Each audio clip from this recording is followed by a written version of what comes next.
अस्सलामु अलैकुम વરહમતુલ્લાહિ વબરકાતુહુ. કાલે વાત થઈ હતી માઇન્ડસેટ્સની. યા લાસ્ટ વિડીયોમાં वो माइंडसेट જે ખુશહાલ હોય છે, ખુશહાલીવાળા માઇન્ડસેટને ખબર હોય છે અગર આ કહીશ તો આ રિએક્શન આવશે, આ એક્શન થશે તો આ રિએક્શન આવશે. ઓને પહેલાંથી ખબર છે. કેમ ખબર છે? કેમ કે ઓને પહેલાંથી ખબર છે. वो पहला से वो चीज़ से गुजरी चुका है, पास आउट થઈ ચૂકા છે, ઇમ્તિહાન આપી ચૂકા છે. વાપસથી वो ચીઝ રિપીટ થઈ રહી છે. એનું મતલબ આ છે કે હવે પાસ થવું છે, હવે ફેલ નહીં થવું. બટ જ્યારે મુસીબતો રિપીટ થાય છે તમે હર વાર પાસ થઈ જાય છે.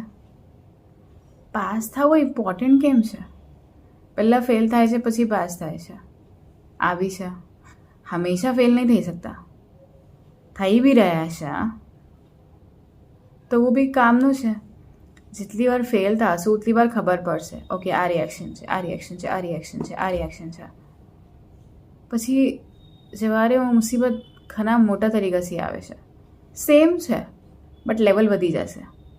પણ यहाँ पर જવાબનું हमाરું લેવલ બી વધી જશે. પહેલાંથી અમે वो ચીઝથી પાસ આઉટ થઈ ચૂકા છે, ઇમ્તિહાન આપી ચૂકા છે. પણ એટલું આસાન નથી રહેતું ના. 100 મુસીબતો આવે છે અને સગલા એકસાથે આવે છે. દિમાગમાં શું ચાલે છે, મનને શું જોએ છે અને અમે શું કરીએ છે, બેમાં ફરક છે યા તીને ચીઝમાં ફરક છે.